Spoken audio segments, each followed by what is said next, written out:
The Portsmouth Zoning Board of Review is now in session. First item is roll call. Starting at this end. Mark Numatino present. Paul Lorenzo, present. Ben Farrell is present. Paul Malik, present. Absent is Eric Raposo, Sue Horitz, Andrew Kelly. And Ben Farrell is acting as chairman in the absence of Eric Raposo. And we have a quorum, so the zoning board can conduct business.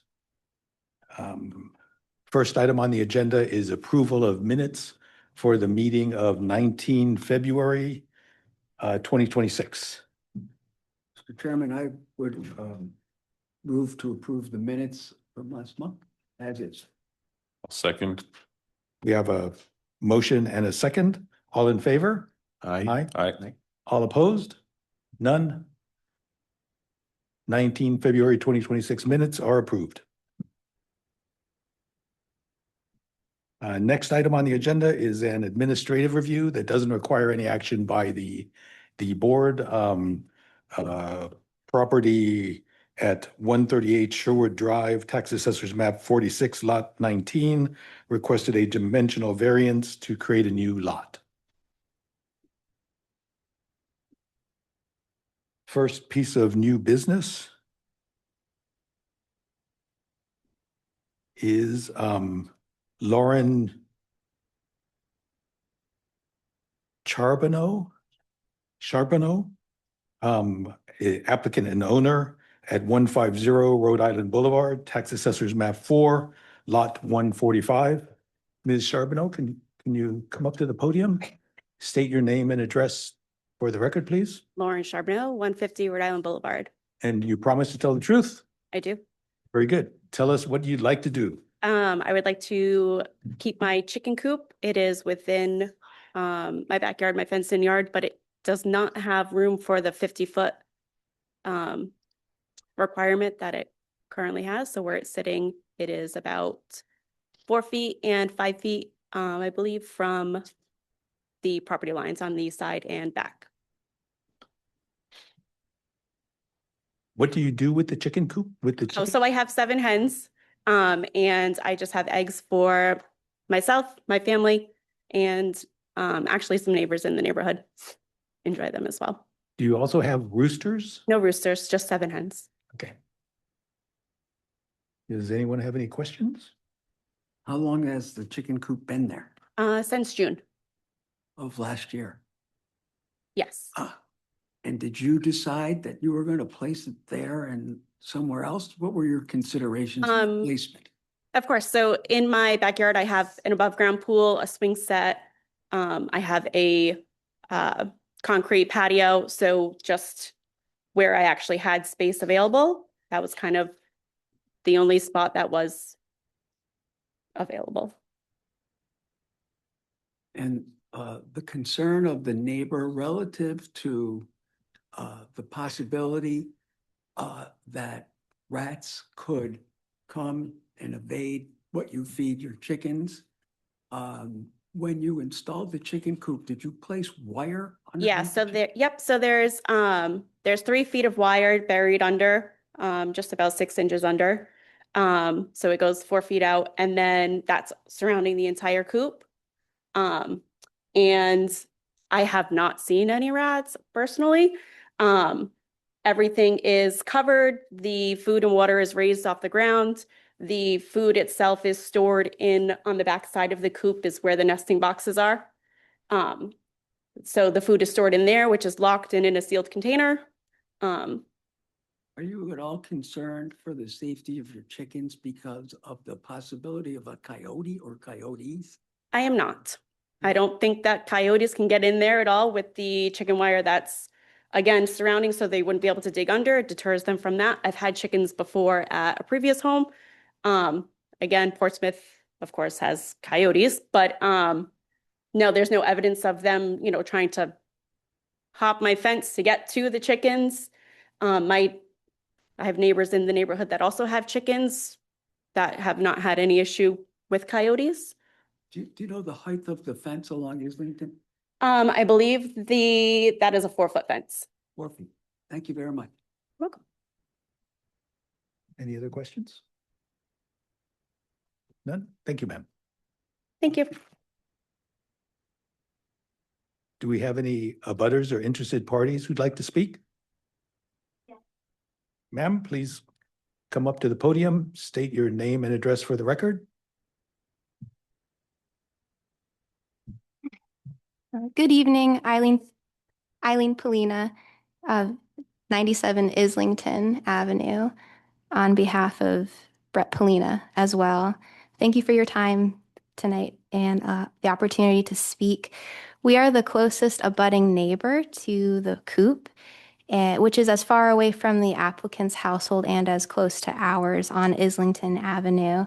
I and other abutting neighbors have experienced combating a significant increase in rat population, which was noticeable after the coop was built. Despite wire and other precautions mentioned, rats are keen and they have their roots.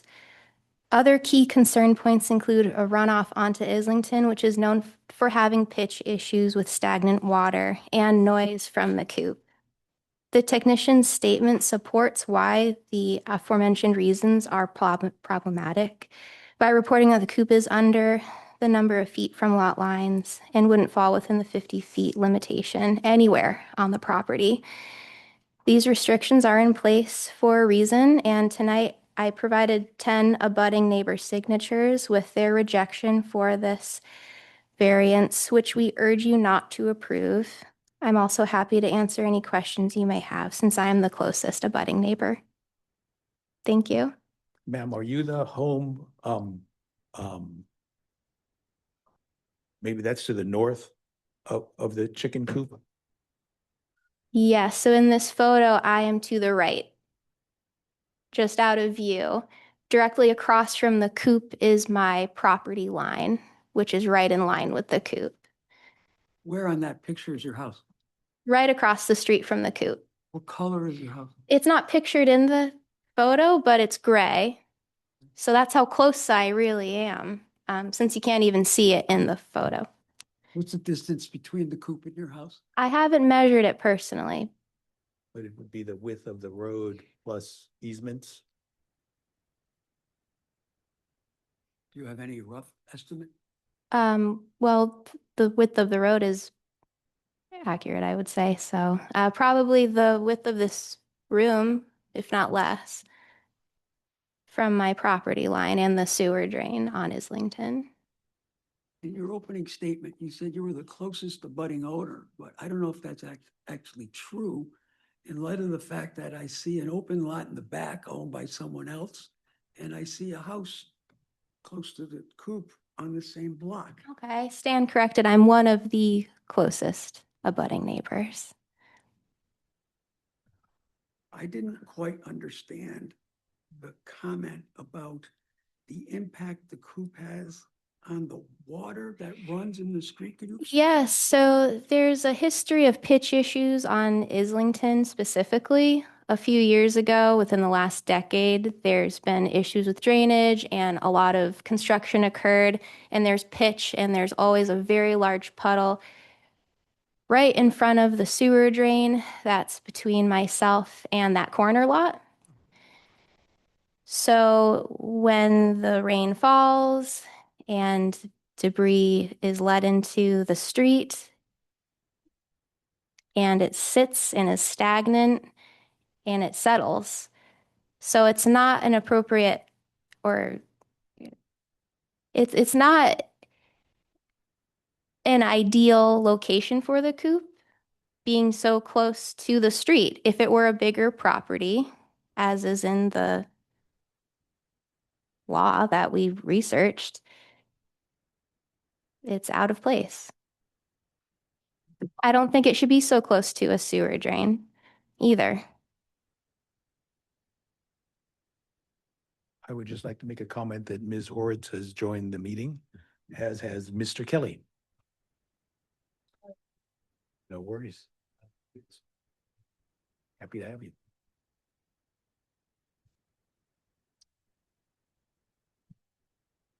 Aaron, do you think you could measure the distance from from Ms. Polina's property line to the chicken coop? Yeah. Yeah. Yeah, stood. Yeah. Narrow, but yeah. Edge of it, it's about 74, 75 feet. And the distance from the chicken coop sort of directly across the street to the property line on the other side of the street? About 41.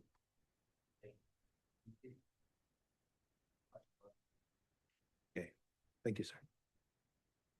Ms. Molina, in your letter that the board has, you describe screeching coming from the coop beginning at sunrise can be heard from the second floor.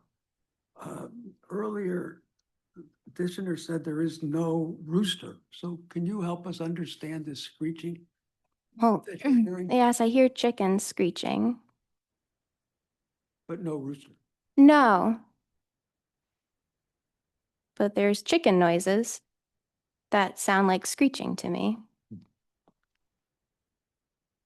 I can hear the inhabitants of the coop clearly from the upstairs of my home.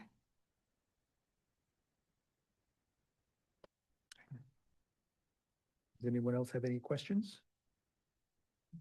Thank you, ma'am. Thank you for your time. Are there any, we also have a letter provided by Ms. Polina that states the opposition to the chicken coop and signed by 1, 2, 3, 4, 5, 6, 7, 8, 9, 10 neighbors. Are there any other abutters or interested parties who'd like to speak? Just one moment, please. Is there anyone online? No one online, Aaron?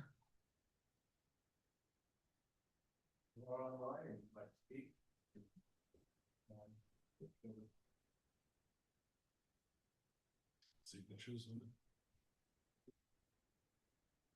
I don't know if one house or multiple households.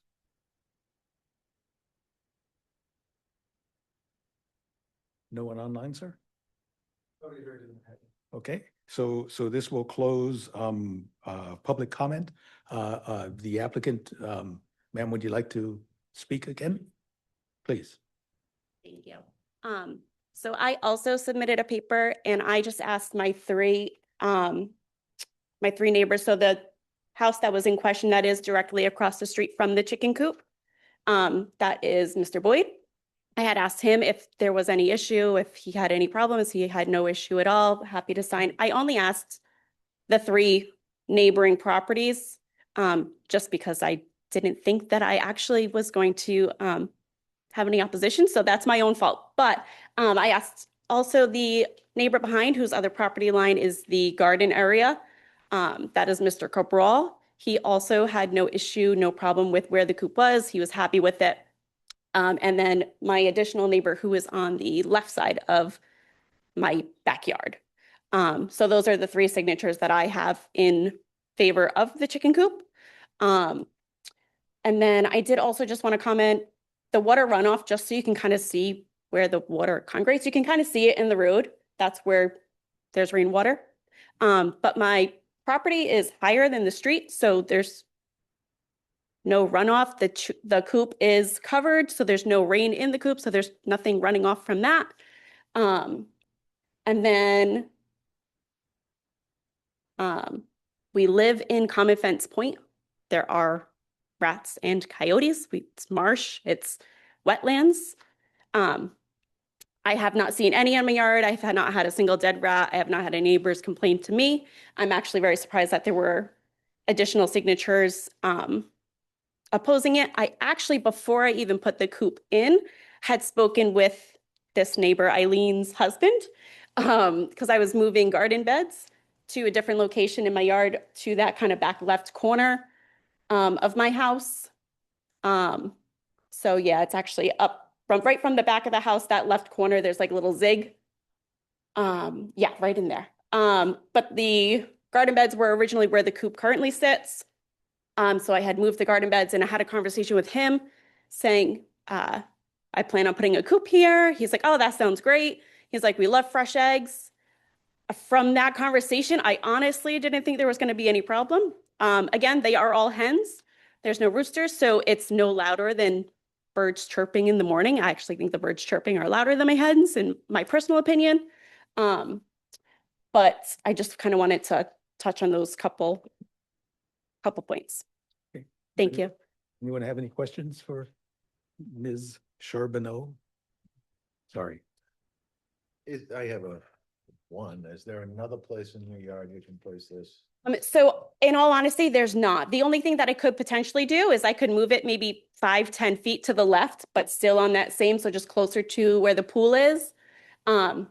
In the center of the property, there is a well cap, so it can't really go in the middle of the yard because it still wouldn't be 50 feet from any property line. It's just not feasible. If it needed to slide over, I, of course, would do whatever you recommend and suggest. But again, the variance that I'm applying for is to keep it where it is. Because I personally don't think a 10-foot difference is going to make any difference in any of that. But if we need more room away from the street, then of course that So in a current zoning, you don't have a choice but to ask for. this is correct. Because it's the current zoning is 50 feet from each property line, and that just does not exist on my property.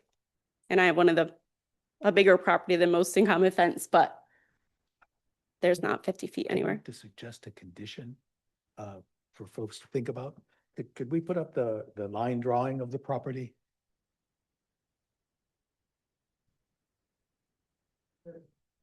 If the chicken coop was moved down close to the house, that would give us, you know, more than 50 feet to this side property line. And we'd have the road buffering the chicken coop on both this side and down. And it would maximize the distance between the chicken coop and the top property line. And I can't read that, but I thought it might get us.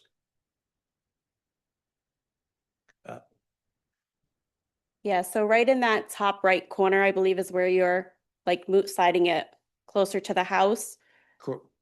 There's 2 large pine trees in that corner of the property.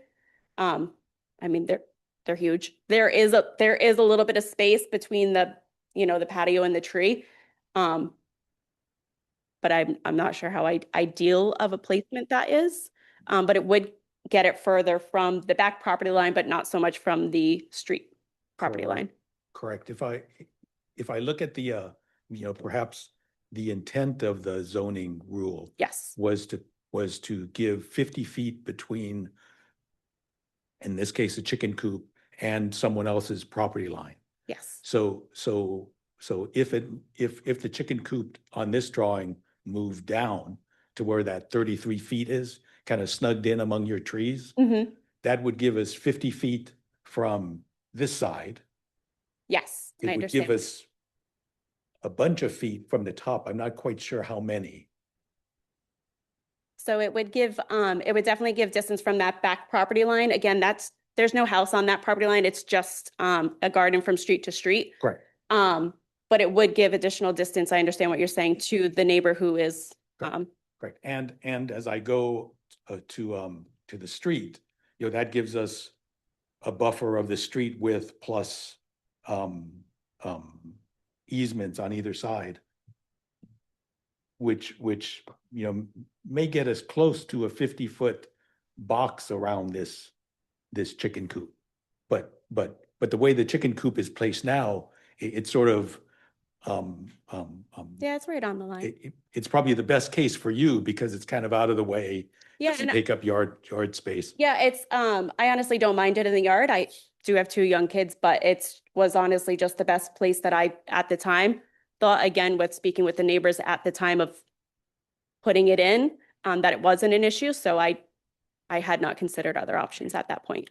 But I just wanted to point that out because when we get to making a motion, if someone wanted to make a motion with a condition applied, something like that might be a condition. I do have a chicken coop and I had to move it and I did move it. I was lucky enough that I had one spot that was 50 feet from everywhere, but it is directly in the center of everything. And it wasn't the plan, Yep. but it's not the Understood. most convenient for me, but I did move it to make two neighbors happier and Understood. it has made life in the neighborhood a little easier to deal with. I understand. It's nice to have chickens though. I'm sure the kids love them. The kids do love them. It gives them something to be in charge of. Good chores. Mr. Chairman, I commend you for your suggestion. I think it ameliorates the screeching noise, taking it further away from the complaining neighbor. But I don't understand the letter that was recently presented with members. I don't know their grounds. I don't know their addresses. May I please see the letter? Yes. I would also point out that that letter is there are a number of, sorry. There are a Oh, number of, I think you want to turn off the red.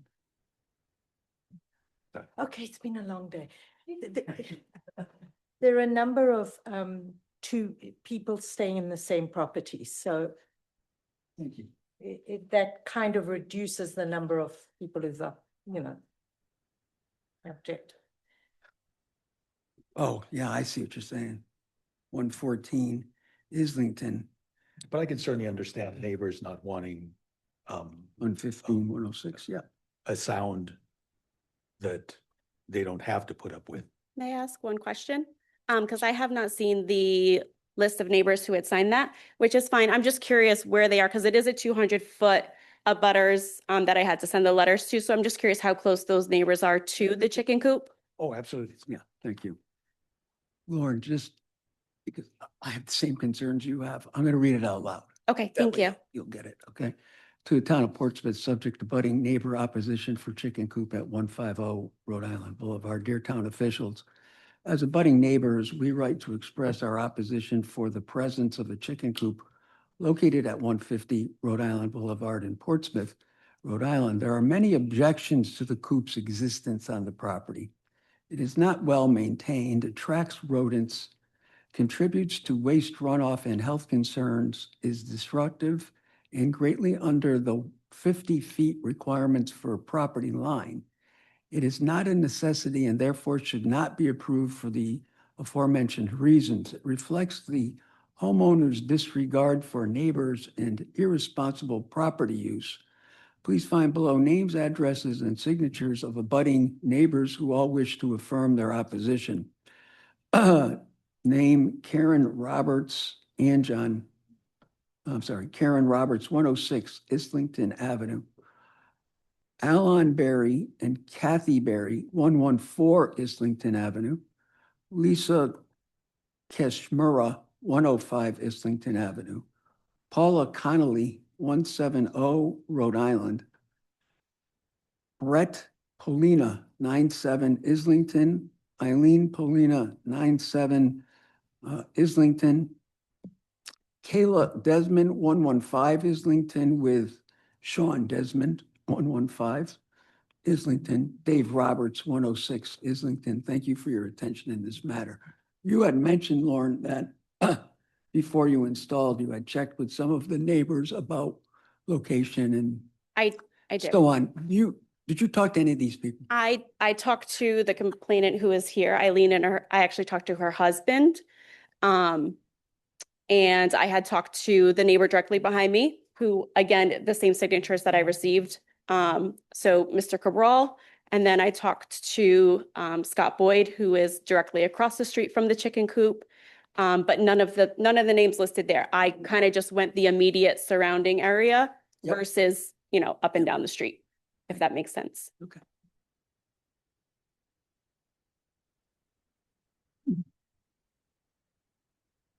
Because there are, I believe on that 200 abutters, I believe there was 35-ish neighbors in that 200-foot radius. If the board decides that it's appropriate to move the coop, Yes. can you tell us how you feel about that? What do you think? Could you accomplish the recreation in a different location without difficulty? Well, I would do it because that's what is asked of me to do. Would that be my preference? Of course not. I I don't think moving it is going to change any of the coyote or rat complaint that you read about. It is 100% well-maintained. It's beautiful. It's, first of all, it's a brand new coop since June, so it's not falling apart. There's no holes in any of the chicken wire. There's no broken pieces or anything on it. It's, I mean, in my opinion, it's kind of a nice, really nice looking chicken coop.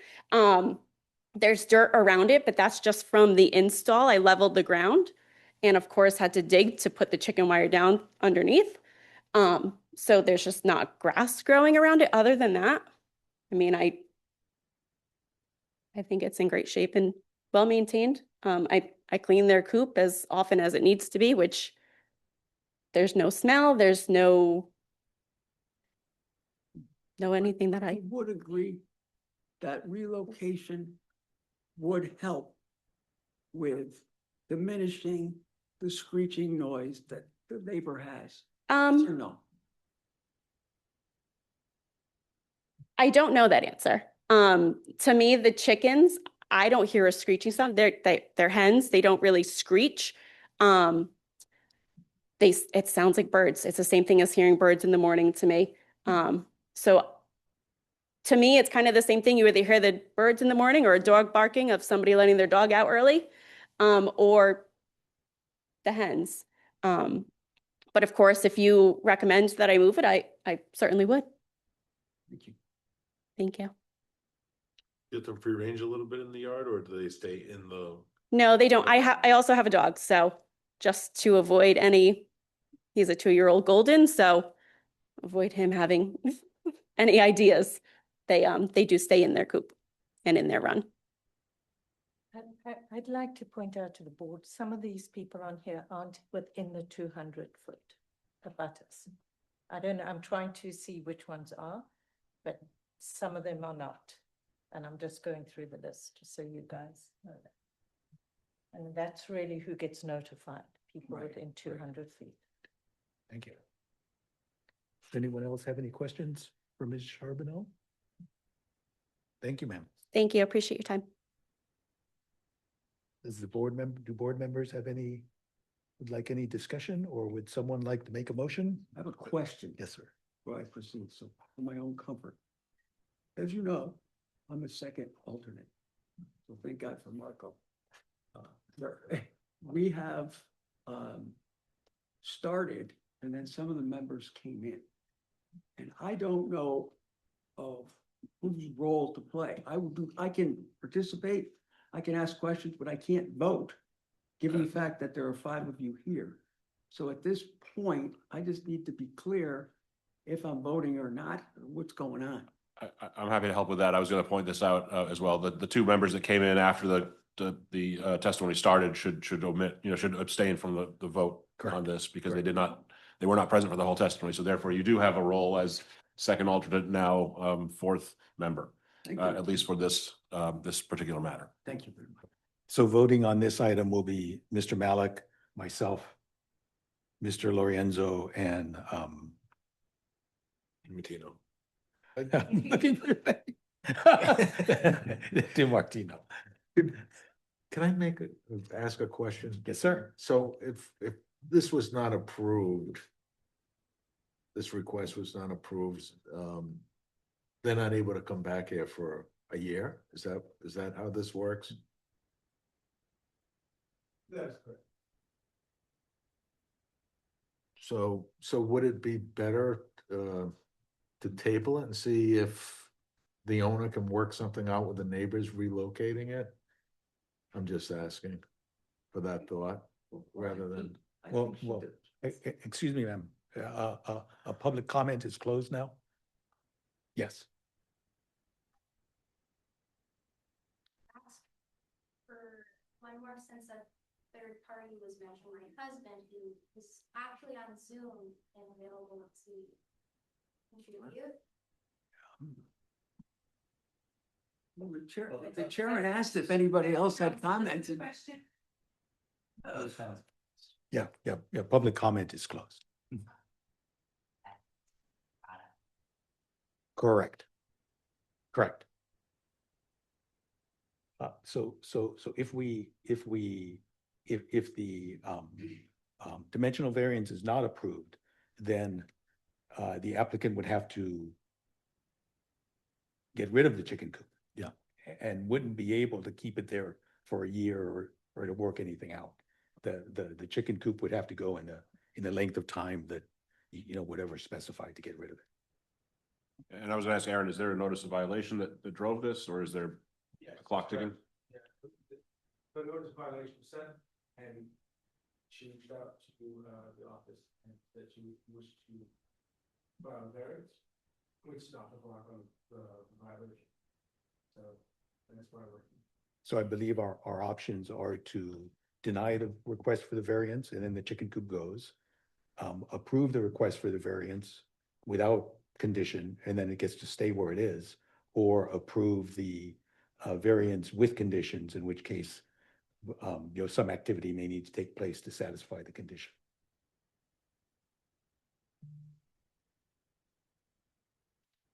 Well said. So would anyone like to make a motion to move forward?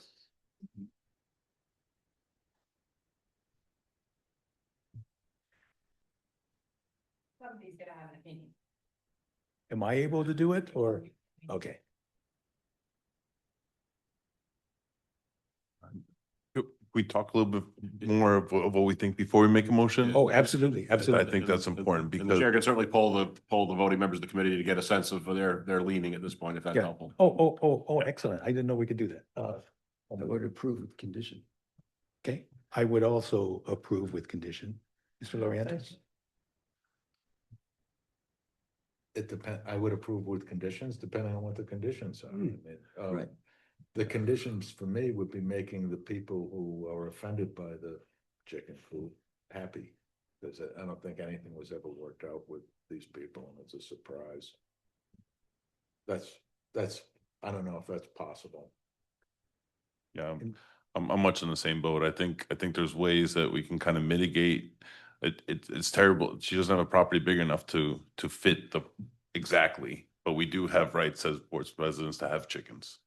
Even if she's doing her best, if she's doing her best and making it fit as best as she could in her yard, I don't know if this is necessarily where it is best to fit to mitigate the problems. But I think if we like you mentioned earlier, either move it down or moved it to the other side of the property where she did speak to the neighbors and they were better with it, as far away from 97 is Islington or Islington, Yeah. the better. The problem I have with that is that the neighbors are not gonna be happy, and I don't know if you'll ever make them happy.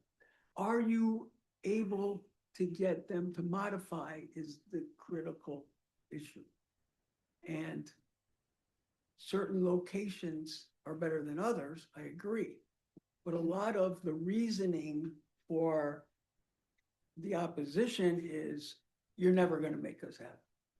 The coyotes are, the water is still there, the rats are still there. No matter where you put it, these issues, if they exist, and personally, I'm more in the camp of the petitioner when it comes to those issues. Those issues will drive the location, but the neighbors probably are not gonna buy it. I would suggest that you could also approve it, for a set time period to see if it satisfies the neighbors or not. Yeah. What time period were you thinking?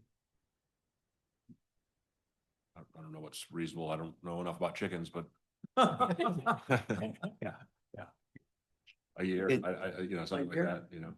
Yeah, my guess would be that, or my assessment would be, based on the people who are objecting to this, they're well outside a 50-foot boundary.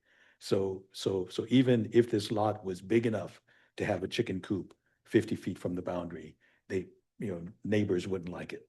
It's a change, and the belief that coyotes have increased and rats have increased, and now there's chicken poop washing down the street. I don't think you're going to get people to change their mind on whether that's a real issue or not. They believe it's a real issue. But that's kind of why when I saw the drawing of the house, I thought, well, Well, if the goal is to put the chicken coop, if the intent of the ordinance is to have the chicken coop 50 feet away from property lines, then by moving the chicken coop and taking advantage of the streets that are on two sides, that gets us pretty darn close. You know, when I was looking at the drawings, I could convince myself that it was 50 feet from the chicken coop to houses across the streets. And then it would definitely be 50 feet from the house to the, it almost looks like a vineyard to the north. You know, there's a piece of property with gardens in it, and then the guy to the west. But I can't make the motion. And was I right to note that the one house that would be directly across the street of the proposed location is one of the supporting letters? Yes. So the only one that would be within essentially 50 feet is somebody who's already expressed support for having it somewhere. I did notice that. Yeah. Paul and Marco, what do you think of the chairman's suggestion to move it from the way rear corner to 50 feet closer to the house? I like it. I think there's some screening there as well. Those are my thoughts. But the immediate and have it be 50 feet away from the property line, including the road width. Yeah. I'm not sure we can do that. Is that what we have there, Aaron, you think, 50 feet? For the right one? Yeah, if we moved the chicken coop and then added the right of way, how far off the property line would it have to be? Is the right of way 40 feet over there? Yeah, the right of ways are very large in Up like 50 feet? almost closer to 60. Have you seen? Really? Or, yeah. I know we're on next street over 60 feet. The roads are small, but the right of ways are very much. Yeah, well, the right of way is what it's not, right? So even if the chicken coop was right snug against the property line, you would have 60 feet to the adjoining property line. If Yeah. you cross,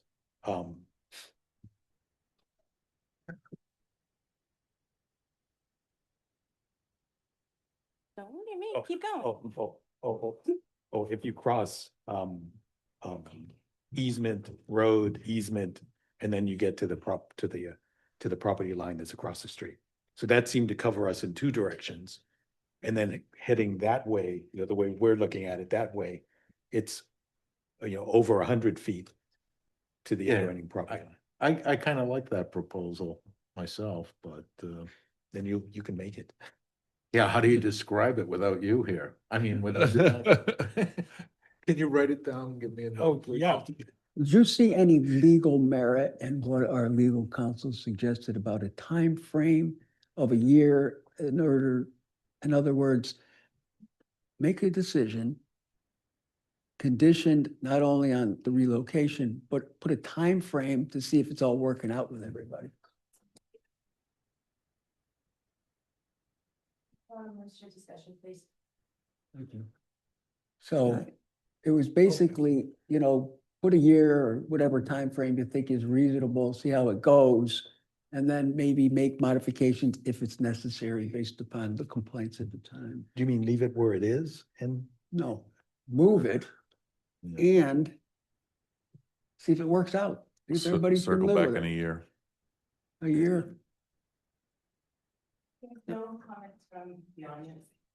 Well, that sounds like an expense that someone's gonna have to make that's substantial. And Correct. then, move and wait, and then you're Oh, sort of move dependent it on again. people's feelings. I mean, that's how I'm looking at Yeah. it. I mean, Mr. it's Anderson? not in compliance. What if that lot, that vacant lot there is sold and a house is built on it? Which vacant lot? The lot to the next lot over the yellow line The there. orchards are. Yeah. So what if that lot's sold and a house is built there? Well, if the chicken coop moves down, That's not 50 feet from the property line. There is no 50 feet from the property line Yeah, I know. anywhere. Well, Aaron, is it 50 feet from the rear property line? There we go. Yeah, yeah, all right. yeah, I think if we go back to the line drawing, we're looking at But 100 feet, you know, And then I did have a question for the solicitor. Is there a possibility that a condition can be that no chickens are added?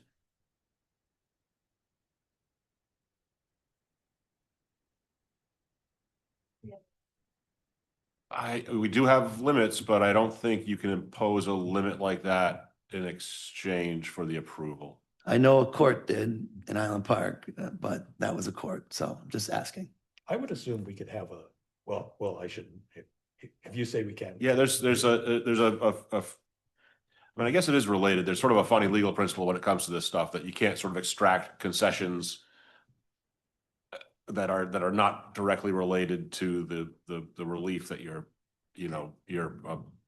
voting on. So part of the relief is noise. And if there are 6 chickens there now and it grows to 50 chickens, well, the noise would increase. 7. Do we have a limit right now? What's the legal limit of chickens? No limit.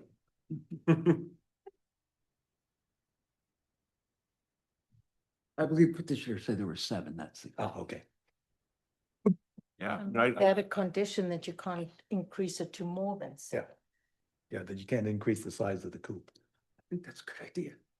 I wouldn't say, I would say, don't hesitate to put that in there. I will not, hang my hat on whether that's fully enforceable in a court of law, but I think it's probably fair to put it in, and if you think that's helpful to the Maybe if we balance. speak to the size of the coop, that'll do something similar, because you can't put 20 chickens in that size coop.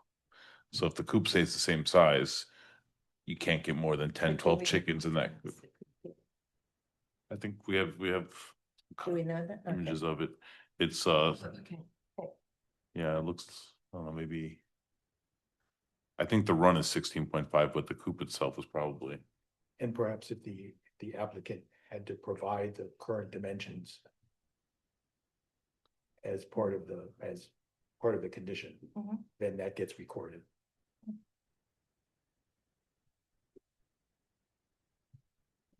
I feel for the neighbors. I understand the pain of noise. That's not yours. I can't speak. I have chickens in my yard, very close to my house, very close to my bed. Maybe I sleep hard, but they're not too much of an issue more than other noises such as dogs barking or other things. If I truly feel if she tries her best to mitigate the effects, like we said, move it down to the bottom, shows goodwill to the neighbors. I find it hard to tell someone that they can't have something that they're allowed to have just because their property is not big enough. And it's not that their property's not big enough. It's just that the shape of it, that it's. I think that, like you were talking earlier, the effect is to be close to the neighbors. And if you're 50 feet from the property line, it does the same thing as your property line. So we don't have the dimensions of this chicken coop right now? Yeah, I think we do. 16.5 by 6. I think that 16.5 includes the run. Yeah. But it's the enclosure. That's what it's based on. So is there an idea about the size, keeping it to 7? Is that too big or too little in your opinion? I'm sorry, say that again? She said she had 7 chickens. Yep. Board sounds like 7 chickens is okay. But I'm a little concerned about the size. I want to make sure that the size would not accommodate 20 and can stick to 7. I don't want to make it too small, but I don't want to make it gigantic either. Yeah, based on the picture I looked at, I'm not a professional. I just have my coop and I know what fits in there. I have 11 chickens and the coop is about that size, and there's no more. They're already grumpy the way it is. They don't want any more neighbors in there. So you're comfortable with this size? And if we limit it to 7, we're there. Great. And I appreciate your personal experience and you sharing it. I get a lot out of that. Oh. It's for tested.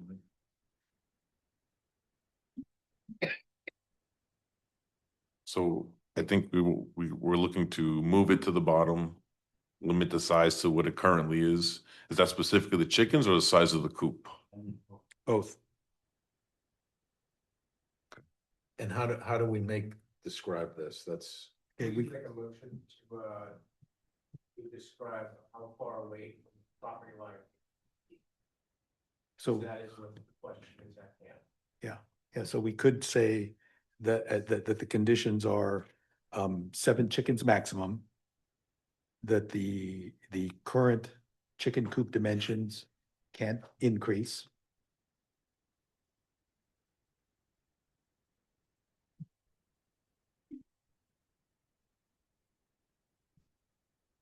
And that the chicken coop is moved, I believe it would be south. Yeah.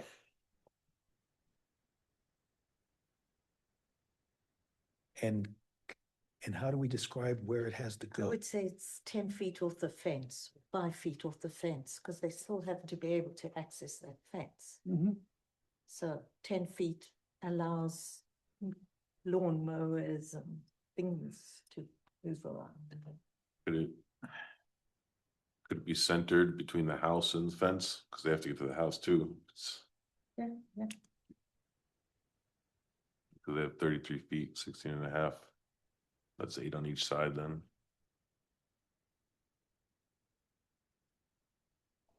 We got the trees too. I don't know where the trees are. Yeah, that's the wild card, how to tuck it in there, how to describe. Yeah. Yeah. If we just said how far from that north property line it has to be, then, the homeowner can decide how much space they want against the fence. If there's no grass there, they don't have to worry about mowing it. okay. Do we have But- 50 feet from the north Yeah, we do. property line? Yeah. Before we, Yeah, from what I can tell from here, it looks like it's. And we're gonna call that north?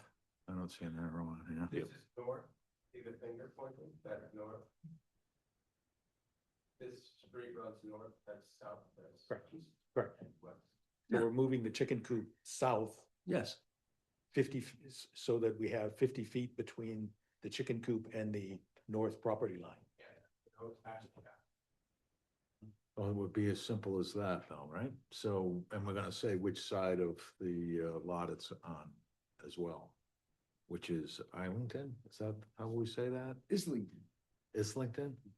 Yeah, and if the chicken coop moves south, then it's, by definition, it's staying sort of in a line. I think without help, I think it's tough to say 50 feet because it may just bring it very close to the house. We don't have accurate record. I think if we say 45 feet, we're giving them a little bit of leeway. They're still 50 feet to any other building. Yeah. Even if a new building goes on the next site, they still have setbacks they have to meet. Yeah. So I think it's, will be, it just kind of protects them a little bit. They've got some leeway. I think the applicant understands we're asking they move it as close as feasible. Mhm. But I'd hate to limit it because they've got 49 feet, not Yeah. 50 feet, and then they have to come back. It's a difficult thing to quantify the information we have. So I would say 40 or 45 feet, just to give them a bit of leeway. I like 45. Further the better. That's fine. So we need a motion. Is that written? Yeah, I can do it. I Okay. Wrote it down. I think I can do it. Correct me if I'm wrong. I just can't read my handwriting. We propose, the condition to approve this, the applicant's request by moving the chicken coop 50 feet south along the existing property, 45 feet south. And that the coop remain the exact size that it is now. And that we limit the quantity of chickens to 7 chickens. Under those conditions, I make a motion to approve the. Second the motion. Do you want to put a time frame on it? No. Could I also suggest you indicate that it would be kept the same distance off the east property line as it is now? Sure. So Okay, moved. Should I add that again? I start all over. No, you don't have to start all over. Just. It remains the same distance off the east property line. Well done. Woo-hoo. So, Still seconded. so Second again. So a motion has been made and seconded. Voting will be Mr. Lorenzo, Mr. DiMartino, Mr. Malik, and myself. Mr. Lorenzo, since your motion, how would you like to vote? I vote to approve it under the conditions proposed. Mr. Witt? I too vote to approve under the conditions proposed. Yes. Mr. Malik votes to approve, and the acting chairman also votes to approve. So Ms. Charbonneau, you are approved with the conditions specified. Thank you. Next on the agenda.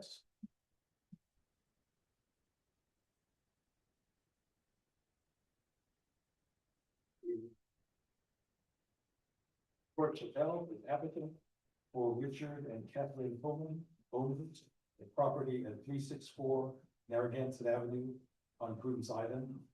Tax Assessor map 81, lot 10 alpha, seeks a dimensional variance to construct an additional garage. Mr. How are you? Good afternoon, good evening. It's pretty straightforward petition is. Oh. Cort Chappell, law offices at 171 Chase Road, Portsmouth, Rhode Island. And with me tonight to get sworn in to the extent that we need testimony are Mr. and Mrs. Richard Homan. So just as a little bit of because you have the petition in front of you, this is Prudence Island. This is Narragansett Avenue. Your ordinance requires in an R20, 30-foot front, 30-foot rear, and 20-foot side. State law now says when your land is insufficient in size, you apply a different standard. The lot size is 13,500, 67%. It would qualify under our R10 ordinance. I believe the staff report has said that we'll drop down to the R10, which mathematically comes out the same as the percentages, very close. The R10 requirements are smaller. They're 20-foot front, 20-foot rear, and 10-foot side. What you also should remember from our ordinance is whenever you abut more than one street, and we've never differentiated between a paper road and a real road, we have two front yards. So in this particular case, this is an irregular shaped lot. I call it a L, if you will. And we have a 20-foot setback both on Narragansett and on Landing Way. For those of you that have been there or from some of the other pictures that I have and that I submitted, I propose that Landing Way will never be built. And it will never be built because if you look at the topography on the plan put forward by your engineer, it's straight up a hill. So it doesn't exist now. There's roads already both in front of it and a little bit further to the north, to the south. So we abut a paper street. We used to abandon paper streets, but they don't do that anymore. And when we did, we'd come in and we'd say, Landing Way is 32 feet wide, and we seek to abandon it. We ask that 16 feet be given to our land and 16 feet be given to the neighbor's land. So the reality is there's 32 feet that the neighbors have already kind of taken care of, and the maintenance is such that we kind of treat 16 feet as ours and they kind of treat 16 feet as theirs, but that doesn't allow us to start from the middle of a road that's not abandoned. And if you start from that property line, we are 4 feet away, where 10 feet would be allowed in an R10, but 20 feet because of the requirement of a dual setback. Then you have Narragansett, which is the front, which again is reduced to 20 because of the size of the lot. And we are asking for 8 feet, which would be a 12-foot variance. I am going to give you a little bit of overview about why. This is a fairly unique piece of property because it's an L. At one point in history, it was 2 rectangles. Prior to the Homans owning it, the people up the hill separated the left-hand side into a 6,700 square foot lot, which would be the bottom left of that L, and a 67-foot lot up top. When the Homans bought the property, it was actually two pieces and they merged it. It's now 13,500 square feet. When they bought the property, there was an existing building on the property right on Narragansett. It's, you can look for the plot plan, the building that they have, which they renovated, but in the exact same footprint. They didn't need to come to the zoning board, is only 1 foot off of Narragansett.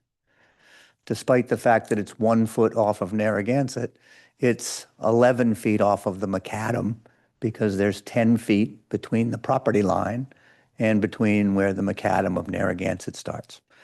So this particular garage that they seek to add is, we're asking that it's 8 feet off the property line, but it would be 18 feet off the macadam. The reason, if you look at the existing garage that's on the property, the door faces, does not face Narragansett. It faces to the south. And we're trying to get the building back enough so that we can utilize that door and swing in front of it, given the telephone pole that obstructs a little bit of that. We should always ask the question of why we can't push the building back farther. And you'll see, if anybody's been there, that it's a hill, and they actually excavated that hill, which is ledge, took it back as far as practical. You can't keep going back into a hill and get the depth we need for this garage without a 12-foot retaining wall. So they've compromised and tried to keep the retaining wall that will be put back there at a safe and limited height, push the building back as far as they can, and compromise at 8. If you look at the maps around the street, you'll see again that their property, their other building is only 1 foot off, even though this is 8.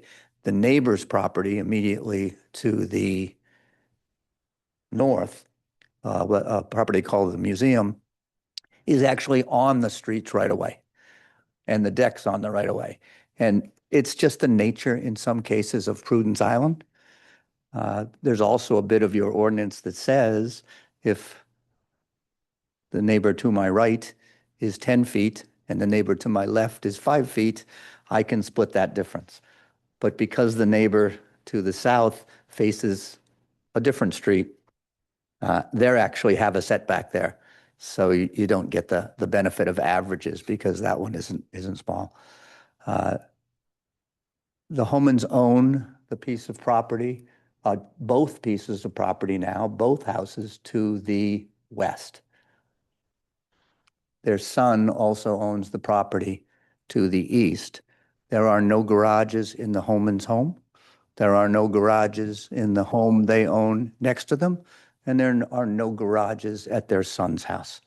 So basically, they are asking for a second garage. One is actually a boathouse, a second garage to be utilized for them.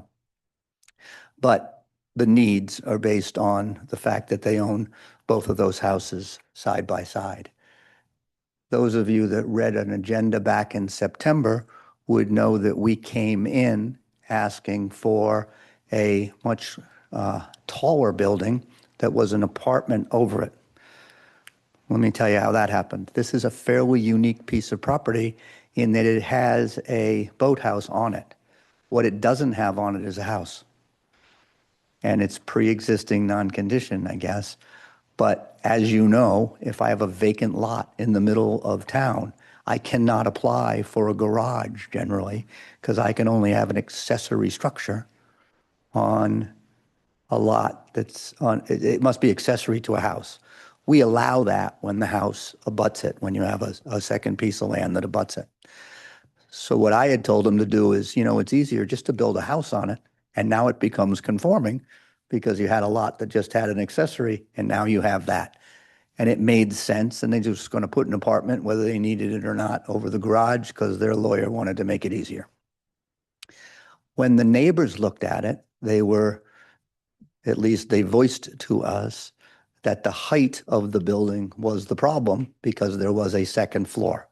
So we came back and said, we're not going to have an apartment. We refiled. It's just a garage. It is 1 story. We heard that You know, how do I know you're not going to put an apartment in the future? It is a one-story garage that has a trussed roof with no storage, and that can be a condition because we're not trying to convert it. If we converted it later, I suppose we could, like anybody else, rip the roof off and come back, but it's just not the intention. It's the intention to use it as garage storage and combined with the other building to do the boat storage. Those of you familiar with Prudence, you just either own everything and store it, or go without it, or pay $70 a day to haul it over on the ferry. So though I think it's fair to say that the Prudence Island people need a little bit more storage, and those are generally the needs. And given the landing way, if you look at the 16 feet, it would be 20 feet from the center of landing way.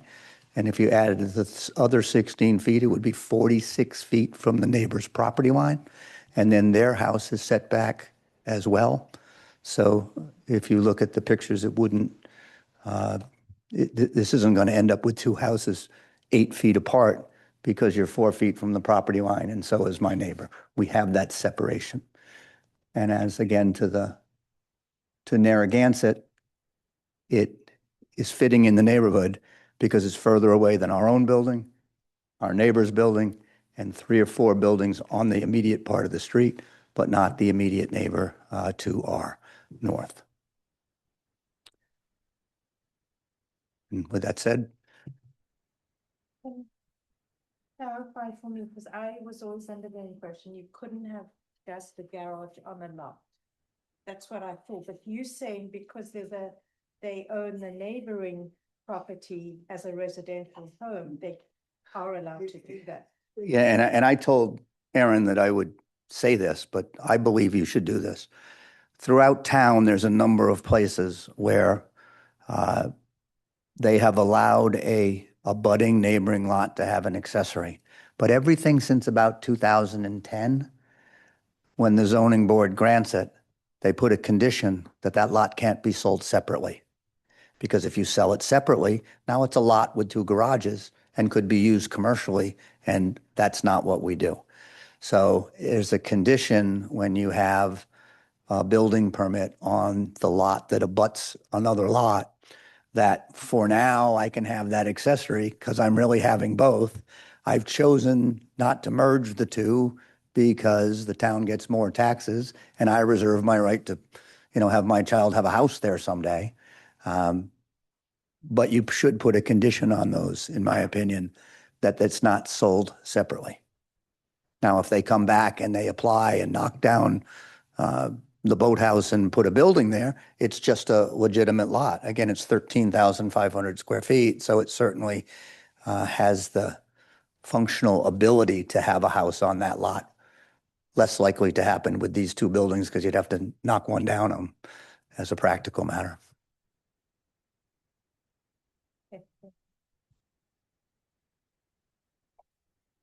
Your client communicated with any of the neighbors about the proposed garage?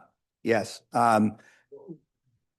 Well, I don't know if they're on, but I don't have, to my knowledge, I don't have a letter of support. The communication first came from our September application that was 34 feet because the second floor, full story with the gabled roof, they thought that would be a view problem. Now, clearly, view easements are important, but not necessarily considered by this board, but they're certainly considered by good neighbors. So they voluntarily pulled that, and they came back with a 1-story garage. I believe as drawn, it's less than 18 feet. But I think a fair representation is the neighbors still would rather not have it. But we redesigned thinking it would be acceptable based on the conversations. There's a letter that I sent to the Homans that was forwarded saying we'll take it off and we'll do this. And we addressed the issue that we heard of how do I know that it won't be an apartment in the future? And I said, we'll show it designed with truss upstairs with no storage, very not easily converted, obviously. And even a condition that that house not be ever converted without, just by building permit, without coming back here or anywhere else, which is, again, any acceptable condition. There's just no intention of doing anything but having more garage and boat space. Conversation with two of the abutters, one up. Oh, sorry, Sorry, Catherine Homan, 36. we're gonna swear you in and all. Oh, I'm so sorry. Yes, Your name does is. that work? Okay. Address, Name Catherine and address Homan, first. 369 Narragansett Avenue. and do you promise to tell the truth? Prudence, I do. You. When this originally came out, back when it was going to be 2 stories, neighbors up on a hill, which would be south, and a neighbor just to the left on Landing Lane, the other landing lane going down to the dock, asked what we intended to do.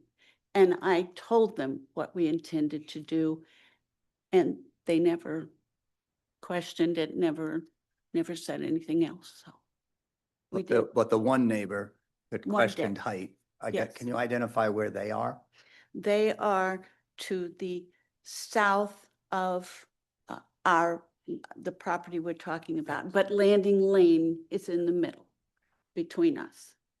So, Can you see the cursor up there that he's, Yes. that's the correct house that he has the cursor. yes. And the absolutely. abutter letters have been sent. Yeah, oh, yeah, So folks have been alerted that oh, yeah. this is going on. I just didn't want to represent that because we merely dropped the height, we heard from them that everything was okay. Because I heard from my clients that in talking to them, they still had They were not. concerns. Yeah. But neither lawyer or client have received an objection. Well, I think verbally they talked to him. Verbally I have Yeah. from the people. About the garage? Yes, even then. They objected to us having even a variance. They didn't want that at all. They wanted an empty lot. Yes, exactly. Thank you.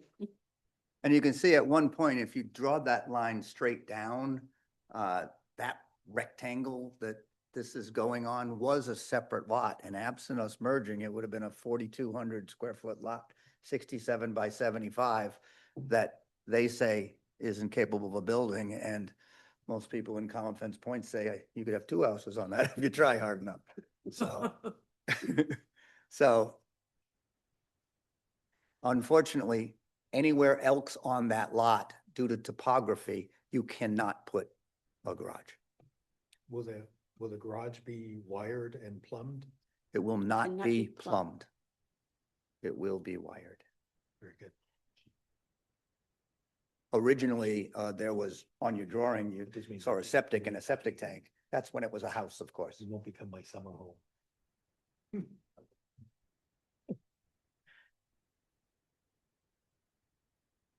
Very good. Any other questions from the board?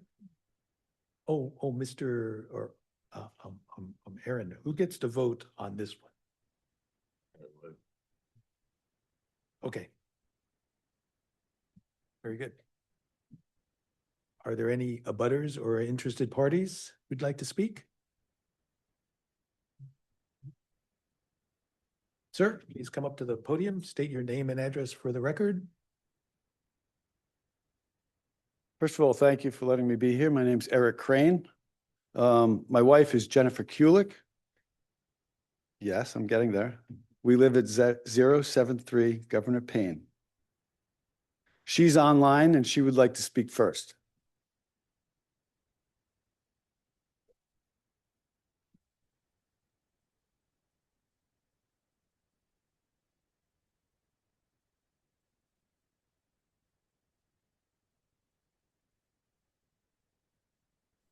Can you hear me okay? Yep. Okay, now she needs to state her name. Okay, so good evening and thank you for the opportunity to speak. My name is Jennifer Kulik and I live at 073 Governor Payne on Prudence Island. Am I good to go? Yes, ma'am. Okay. So the property in question directly borders our home, and the applicant also owns the property on the left and right of us. They have about 7 to 8 properties on Prudence, not just the ones right that were mentioned. I want to be clear that I understand property owners have the right to improve their land, and I don't take opposing something like this lightly. I've never spoken at a meeting like this before, but I felt it was important to share my perspective as an immediate neighbor. My concern is not simply about building a garage, but about the scope of this request and the precedent that it may set. From my understanding, the proposal falls significantly outside of standard zoning requirements, and I would ask the board to carefully consider why a variance of this magnitude is necessary. I struggle to understand the need for a variance in this case, particularly given that the applicant owns other nearby properties that may allow for this type of structure without requiring an exception.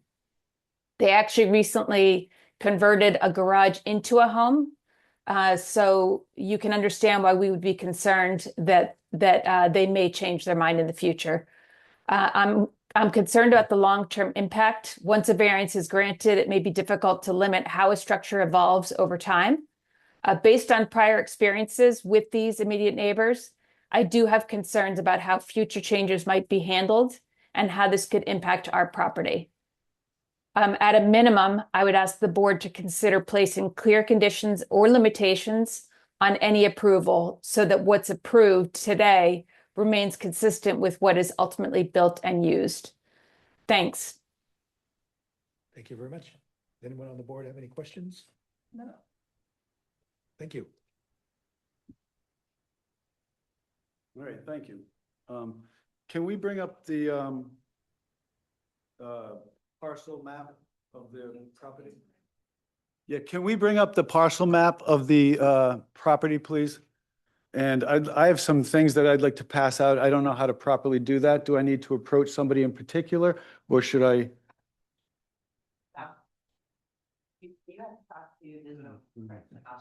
Okay, I'd like to submit some documents and some photographs. Enough for everybody.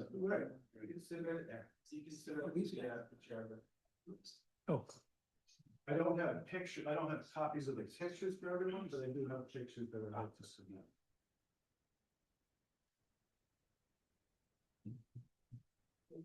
I have one.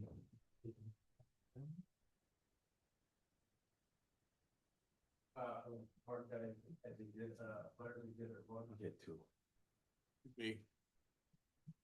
So there was so much said. I think I'm loud enough if I just step back. No, I have to be right here.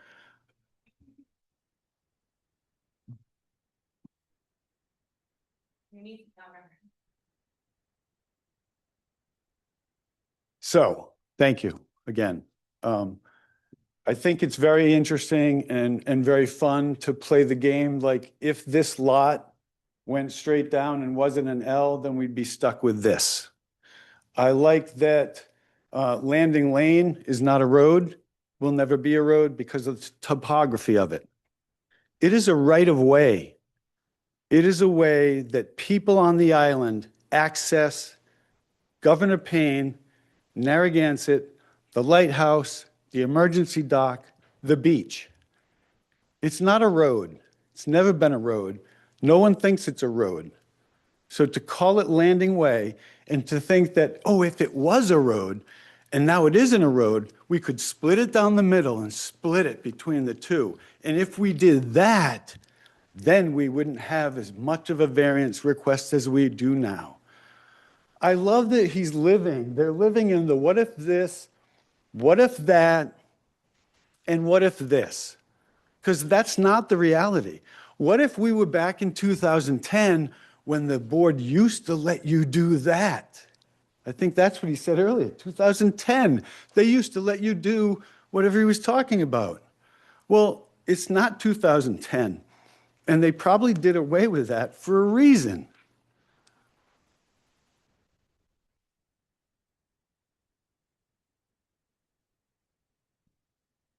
To the application itself. Have we all read it, right? the small cottage across the street owned by his son. May I approach? Oh, absolutely, sir.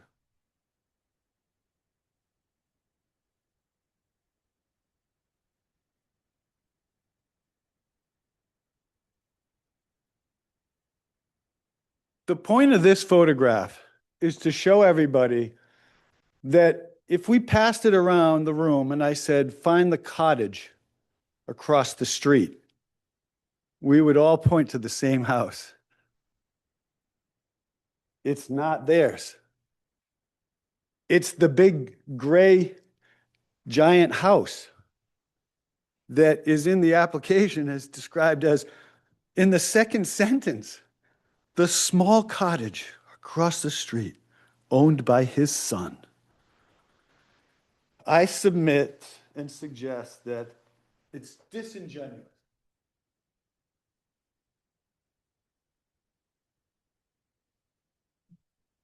That it is disingenuous to suggest that that is a small cottage, because in that photo, far right to the south is a small cottage.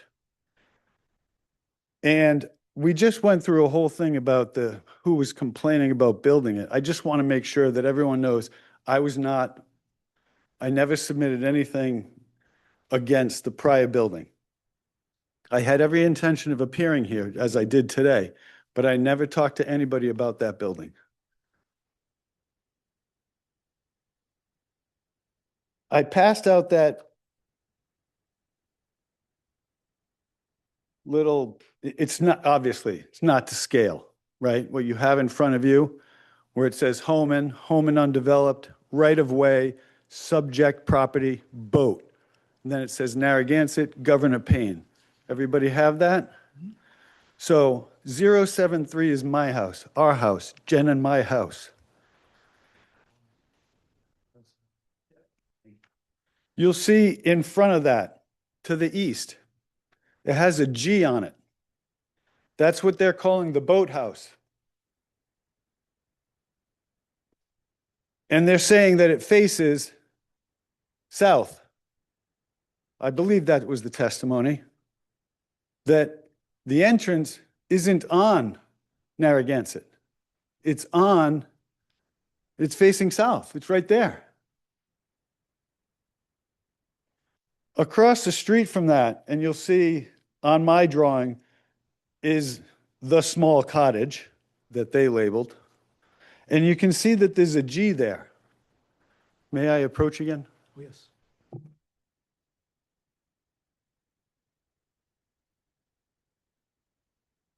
I'm frankly having trouble getting, sort of understanding what you're driving to, because, Okay. because Then I just want to make. the proper, other properties owned by the applicant, does that, I don't see how that matters. Or what they've done with other properties, I don't see how that matters.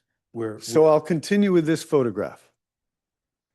And on the chart that I showed you, you can see a building across from the subject property that has a G on it. The point of that is that it was an apartment with a garage. And it's my reading of the case law and jurisprudence in Rhode Island about variances is that it has to meet certain standards, right? It has to be like no other reasonable alternative. I believe when you read further into that law, that there's some case law that suggests that you can't create your own need. So here he has a house, has another house with a garage. They changed that house. They got rid of the garage, built a new house. Well, just closed it in, got rid of the garage. Now they have a garage across the street. May I approach again? Yes, sir.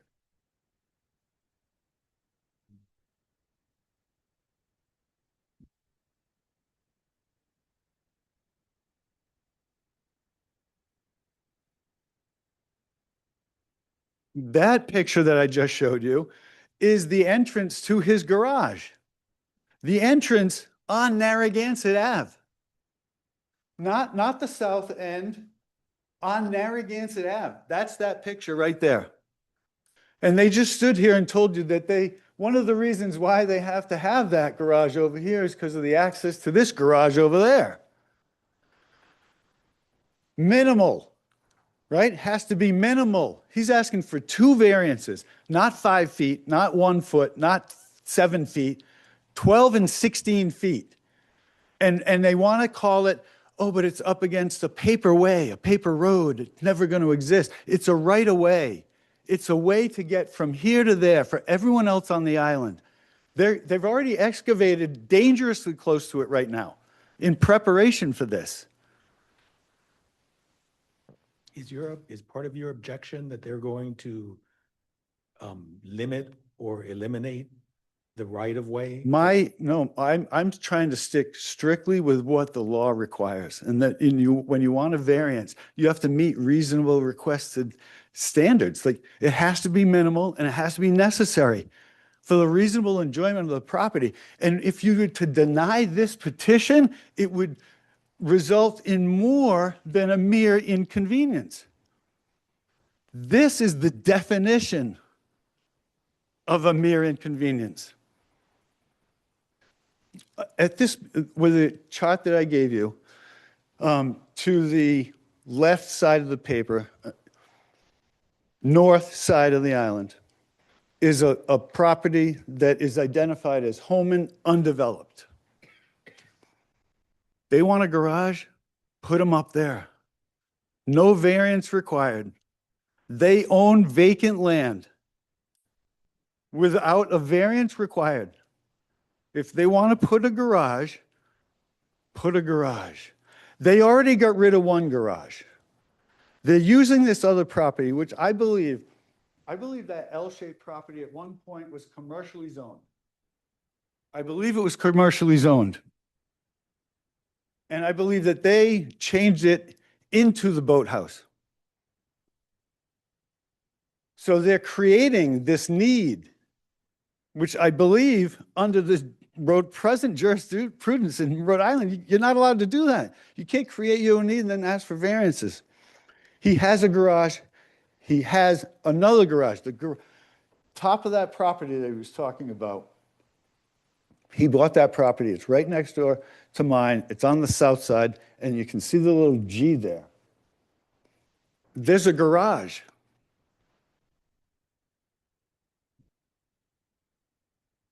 It just seems that the last thing this is necessary. That the last thing that this is a mere inconvenience. There are alternatives. There are very reasonable alternatives. And he owns the property to put all those alternatives on. And that's what this is about. For me, that's what this is about. I also am concerned that he's going to destroy that right away. He's going to have 2 garages next to each other. I don't even understand that, when he already had a garage and got rid of it.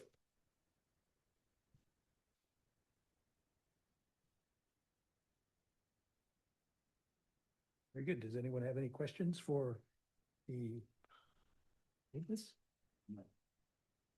Thank you, sir. Thank you.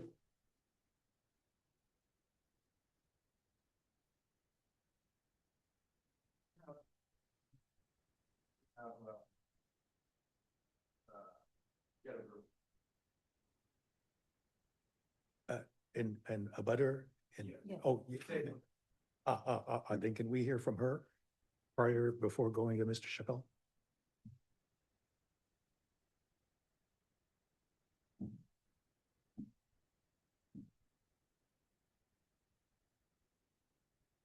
I just wanted to make one last comment that I am concerned about that paperway, that they would make it difficult for all of us up on Governor Payne to use it, as much as they say that they wouldn't. There's one sign on the island that says no trespassing, and he's put it on his property next to ours so that we can't walk on his land. I fear that we use that walkway all the time to go down to the boatway, and I'm afraid he'd make our lives miserable if he put this in. And I wouldn't trust that he wouldn't put up another sign saying no trespassing. Nothing against Kathy Homan, she's wonderful, but that's my concern in all this. And I also think once they put it up, they can then change it into a different property and then have their 8th property that they can sell or Airbnb.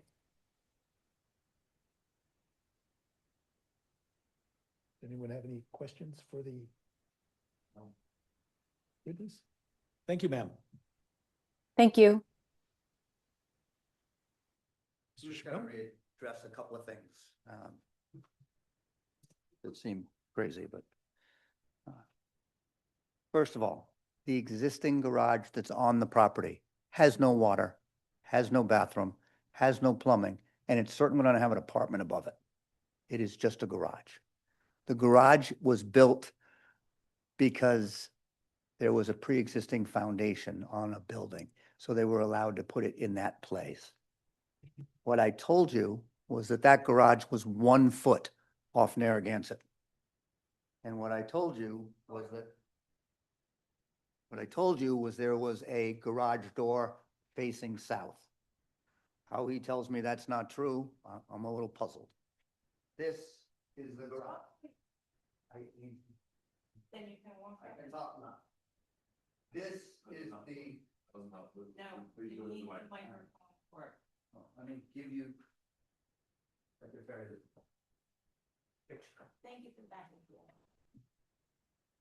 That is the existing garage. That garage, according to the site plan that you have, signed by the engineer and according to the town, is 1 foot off Narragansett.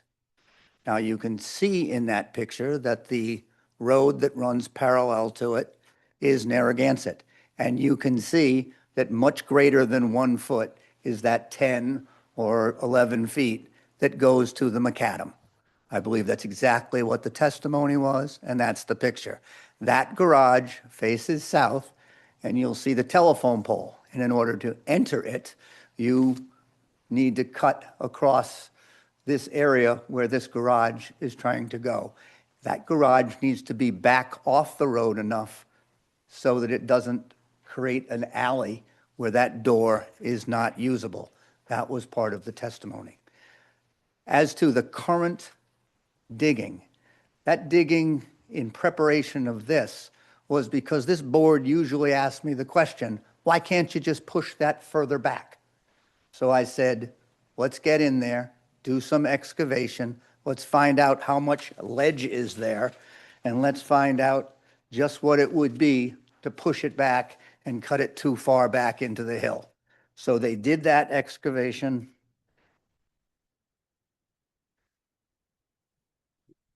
I approach again. Sir. And they took that excavation back far enough so that this building could be. Any further back, that retaining wall would be higher than what you would see in that picture. As to the right-of-way, I didn't create a new word. It is a platted street called Landing Way. It is currently not used as a street. It currently is used, I think, by people to walk up and down it. We are not taking it.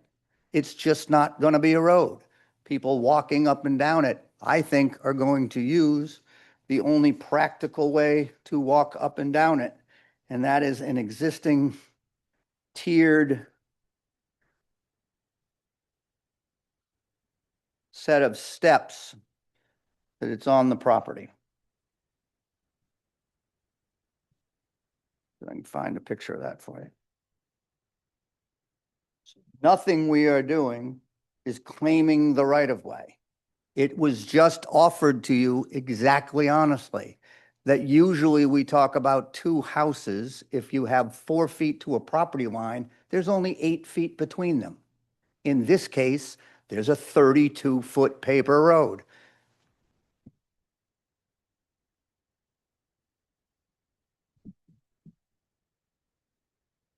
You have a story? This is a picture.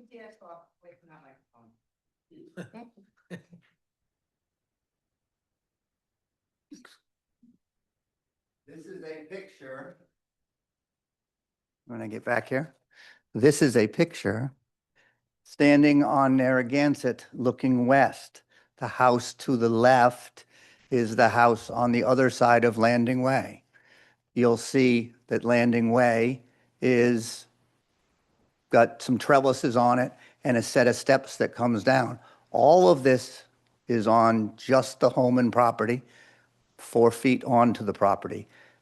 Because of the steepness of that and those steps, anybody using Landing Way doesn't necessarily use the area closest to my client's property, doesn't necessarily use the area closest to the neighbor's property, but uses the tiered stairs that come down it. And none of that is changing. Are those the wooden stairs or the Well, concrete they're stairs? like a railroad tie terraced kind of thing that was, I have a lot of questions about those. well, I'm not saying it's safe or great. I'm just saying we are not interfering. So if you saw fit to grant this, I would ask conditions to specifically address those neighbors. One, we don't encroach any more on that right of way or take out and create a situation on the right of way at all. We stick to our own property. That no water be put in this building or that it not be converted to a residence absent somebody else coming before a board, but that's no intention of that.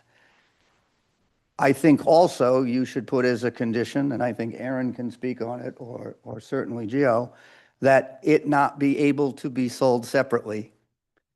I didn't say the rules changed in 2010. We have always allowed an accessory structure on a lot that abuts us. But we weren't smart enough historically to say, once that's built, we don't want some guy to sell that separately.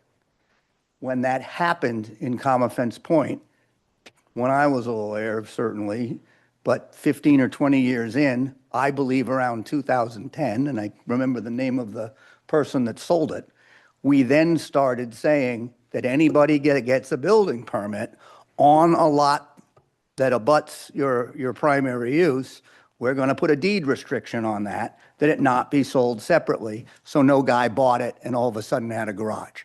Those are practical conditions, not asked for by anybody, offered by me, because that's what we should be doing in the town of Portsmouth to make sure we don't have commercial uses in residential zones under the guise that they started as an accessory garage.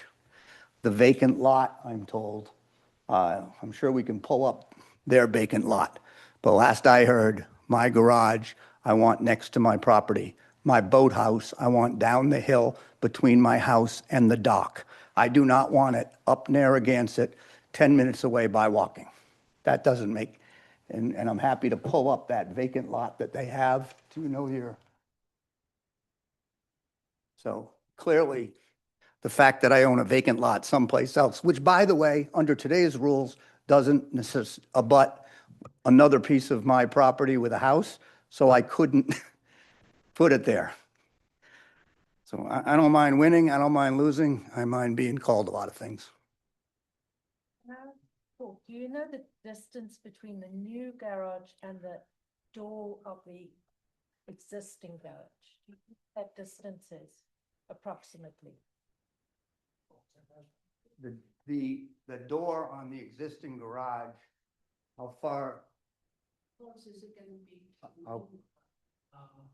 That's the problem. We wanted to get it as far away as possible in order to push a boat in there. So if we get. I know that is done by the engineer, so I know it could be scaled, and I think if the width of the new garage is 30, Yes. then it should be approximately 40. That's about right. Or You can't go much less and be able to reverse that. You need the.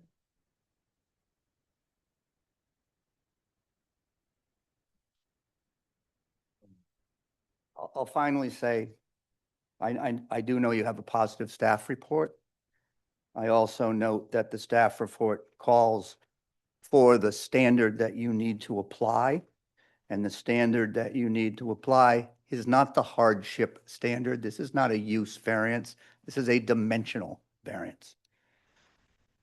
Are there unique characteristics of the lot? Yes, I think there clearly are when you give the elevation of the topography of that lot, the fact that the existing building is on the foundation from the beginning of time. That makes sense to me. It's not the result of any prior action of the applicant. We built where only place we were allowed that first garage because it was, given the topography and given the foundation, without coming to the zoning board, just get a permit, and you had to match that footprint. The granting requested variance won't alter the characteristic of the neighborhood. The neighborhood you see,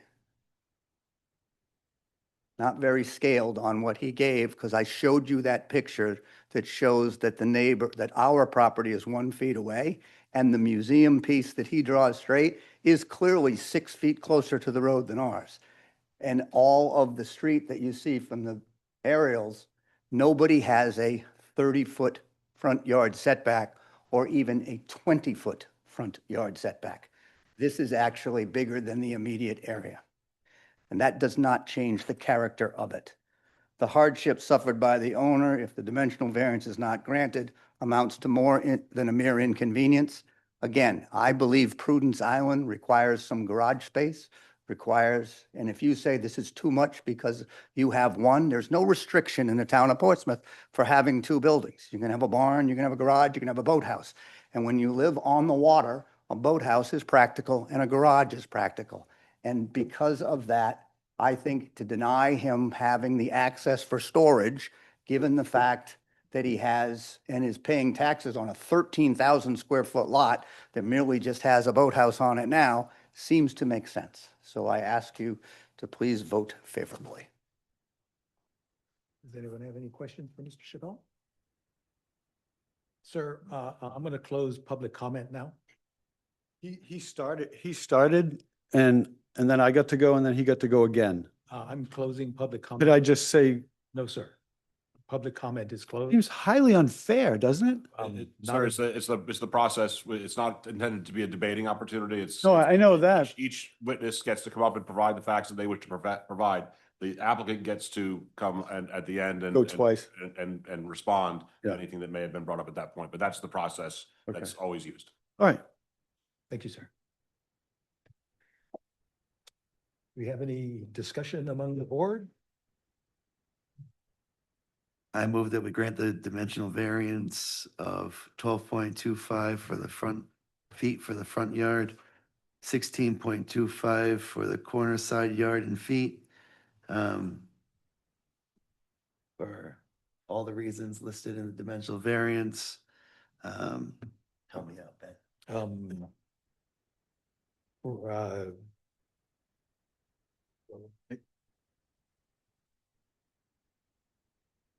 There's no alternative on the site to provide a There's- second garage and a boathouse?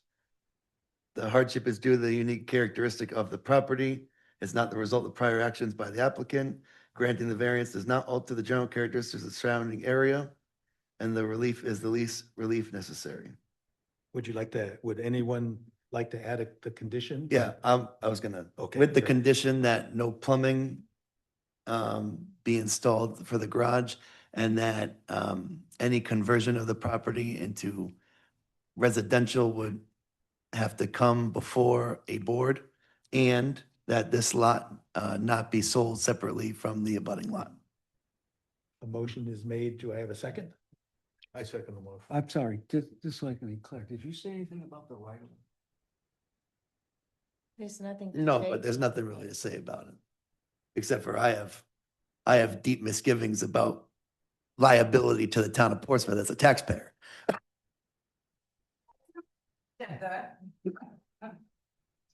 So we have a motion to approve the dimensional variance, seconded. All in favor, or do we have any discussion on that motion?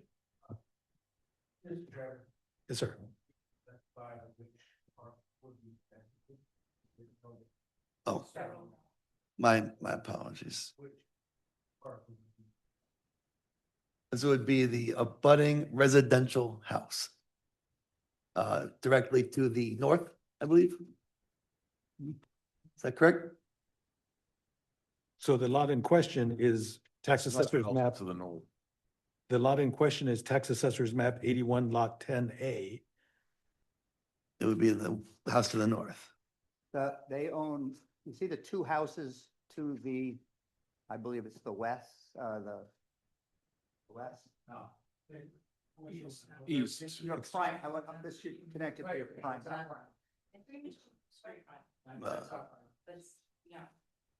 It's not adjacent. The lot that we're talking about isn't adjacent. It's across the street. That's correct. Their property lines don't touch. No. Well, they do. To the street. And that's why you're correcting the sin of the past, because you make it not sold independently. Yeah. So what's that lot? Plat and lot? 81-6. No. Specific, oh, We're left. An acre of land, that's our house right there. that one right there. Yeah. 81-6. The adjacent lot.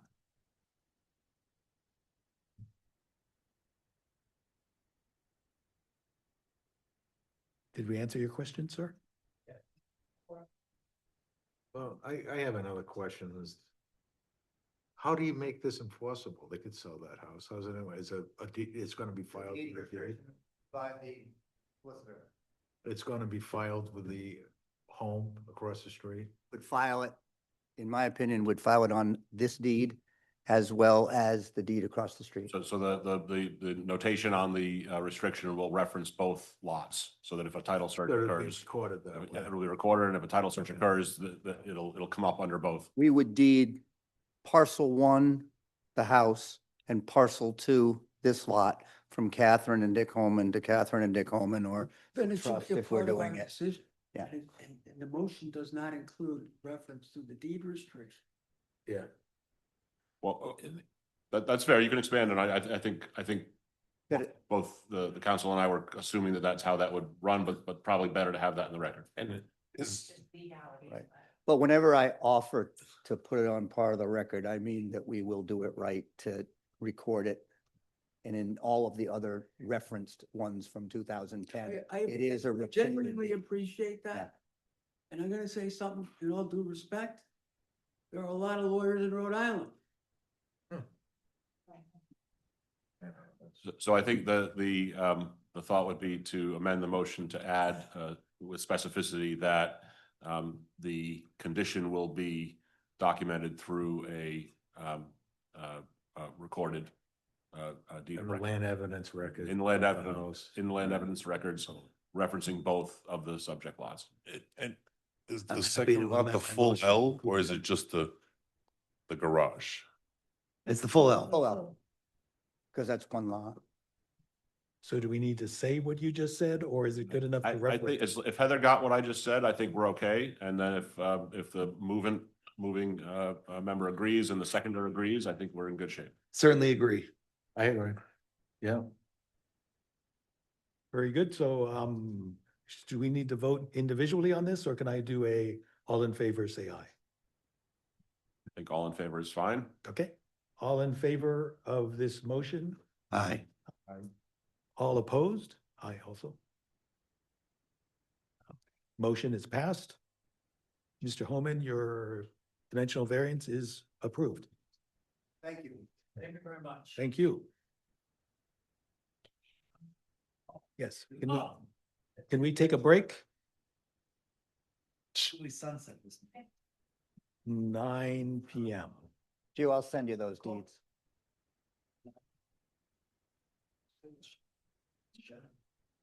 We gotta go until we're done.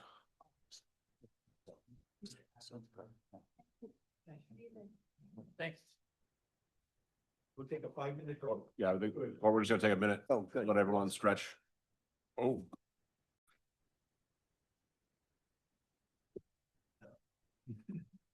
Zoning Board of Review is back in session.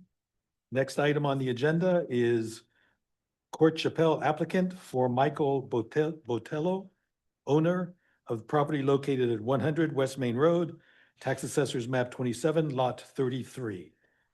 Mr. Chappell. Again, Cort Chappell, 171 Chase Road, Portsmouth, Rhode Island. Here on behalf of Michael Botello. I really think this one is quick and easy because there's an argument that you don't need to be here. There is Like a. 10 minutes, quick and easy? 'Cause Yeah, 5 minutes, quick and the easy. Clock is ticking. There is a 5-acre lot. There are no, there's no lot coverage issues. There's no issues at all, except there exists a single-family antique house that's 18 feet wide and 29 feet long. It is only now what I call 1.5 stories, in that the first story is a full 8 foot, and then there's 5-foot knee walls, and the second story is restricted by a standard set of dormers where you can't stand near the walls, but you come to the middle. I think we've calculated that the first floor is 522 feet. To give you some perspective, it's illegal to have a hotel room under 420 feet in our town. It is a small house. By designing and going up the second floor, not making it 1 foot bigger north, 1 foot bigger south, 1 foot east or west, just a second story, you're technically expanding on a plane, on a 3-dimensional ordinance. There's also an argument, the current door now, located 16 feet off of West Main Road, has a stoop and a door facing the road. That, it's 13.3 feet, I'm sorry.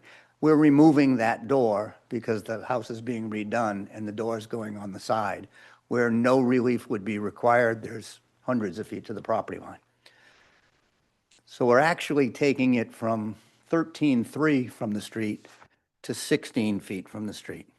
The portico on the door to the left is 11 feet behind the existing building, but still not a full 30 feet. It's 29 feet, I believe, off of Main Road. Doesn't require a variance, but so it really is that easy. It is a second floor on a small house, which is going to turn the upstairs into 522 square feet instead of 419 or whatever with the dormers. It's going to allow the stairwell to be code. You understand a lot of those old houses. Those stairs are just thin and steep and not code. It's going to allow for a walk-in or a closet and a bathroom. It doesn't change the number of bedrooms. It doesn't change anything. And I have Mr. Botello here to say any of that. Is any of that is, Yeah, well, first of all, identify yourself. Michael Botello, 78 Richmond Street in Bristol. You need to be sworn in. You We're told. promise to tell the truth? I do. Thank you, sir. Did you hear what I said about the house? I did. As to the size? Yes. As to the plans to take it straight up? Yep. Okay, nothing else is changing? Nothing is changing. Still saying a 2-bedroom, what it was originally. We are not putting a bathroom on the second floor. We're just gonna keep the 2 bedrooms up there. Basically, because it's old and you're gutting it and redoing it, putting the full second Yes. floor at this time is practical. Yes, pretty much putting 2 dormers up, Right. but can't do that because the original height's only 6 feet, I think, up there. Right. So we gotta raise it up another. And because we changed the pitch of the roof, Yes, not only are we nowhere near the 35-foot height requirement, but we take it from 21 at 1.5 stories to 25 at 2 stories. Because although we add the footage, we change the pitch a little, Yep. we still are only 25 feet. And there's nobody that this has any effect on their view. nobody within Yeah, this is 300 yards. yeah, this is a are you familiar with this is a 5-acre lot that kind of across from the Across from lookout. Willow, the old farmhouse that was there that the guy converted into those houses. Yeah. Across the I'm street. right from across the street from that white Right. house. So, Anyone on the board? And you have a positive report from your staff that says that we meet the same criteria that we would technically require for dimensional variance. The hardship is not caused by us in that this is a very old 1800 type of farmhouse. We're just going straight up. We're not, we didn't build it there. It's consistent with the neighborhood in that it's going to be exactly the same place and the same entrance. It would be more than a mere inconvenience, we believe, to say while renovating it, we can't try to steal a few extra feet by merely putting on a full second floor. Does anyone have any questions for Mr. Chappell or Mr. Patillo? Very good. Are there any abutters or interested parties? Online? No. Very good. This will close public testimony. Discussion among the board? None? Would anyone like to make a motion for or against? Mr. Chairman, I make a motion, we grant the dimensional variance, the amount of a 14-foot front yard setback. And do I have to state this negative 1 foot corner side yard? Okay, so the 14-foot front yard setback. The hardship is due to the unique characteristics of the property, not the result of actions of the applicant. Granting the variance does not alter the general characteristics of the surrounding area. It is the least relief necessary, and denial of the requested relief amounts to more than just a mere inconvenience. Does the motion have a second? Second. Motion made and seconded. All in favor, say aye. Aye. Aye. All opposed? None? Mr. Chappell, Mr. Botello, you are approved. Again, thank you all. Thank you, sir. Thanks.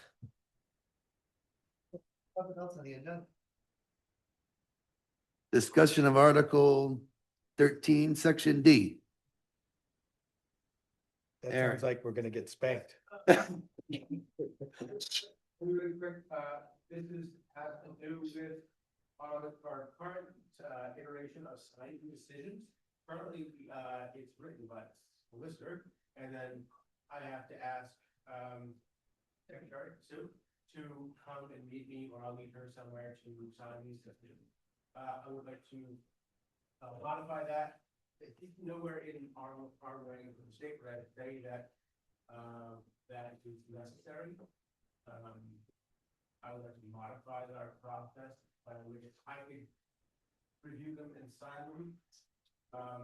Unless, of course, some people like to review them for any reason, maybe like email or something like that, but then I can sign them. Currently, the planning board decisions are signed by the town planner. So same kind of deal, administrative officer for the zoning board, the administrative officer for the planning board. I found it a good expedite things. I want to gather your guys' thoughts, if you agree, if you guys want to review by email. It's up to you guys if you want to go with it, but I just want to bring to the table to make it easier on everybody. What does the planning board do in terms of review? Do you give them copies and then they tell you okay, or they? It's currently written by the town planner, signed by. So the planning board doesn't see them at all?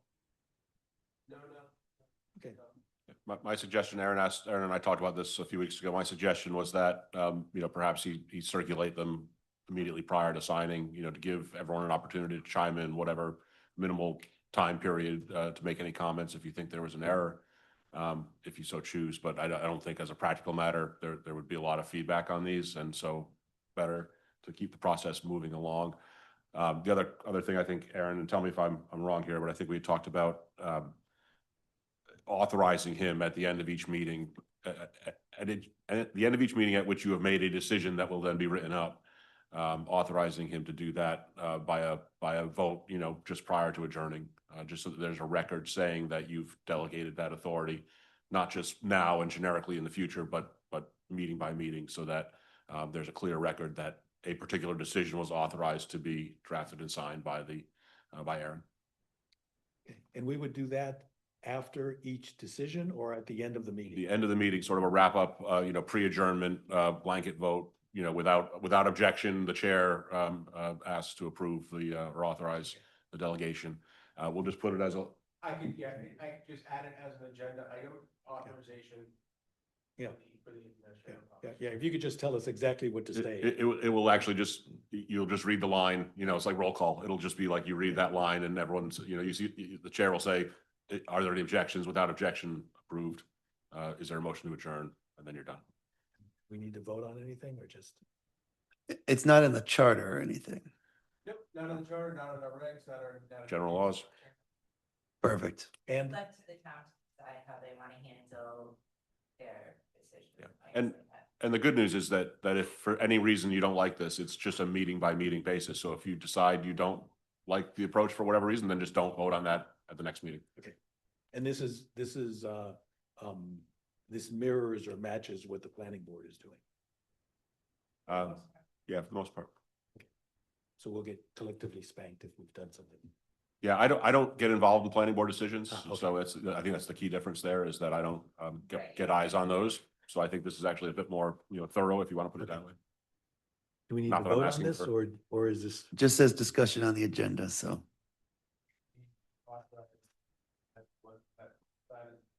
Here. Actually, I wouldn't do that Not on because the it's not on the agenda yet. So I would just, I don't think you need to approve anything, but if you don't need to vote on setting the agenda. So the agenda will be set, it will have that line and the next time you sit down, and then you can vote at the appropriate time. From today's meeting on, Still set. That's right. you will let me know there. I move you have to meet Anna Dees to sign those paperwork. I third that vote. All that banana split we were talking about. Can we have a motion to So moved. close the meeting? Motion to adjourn the meeting. Second. All in favor? Aye. All opposed? Meeting is adjourned.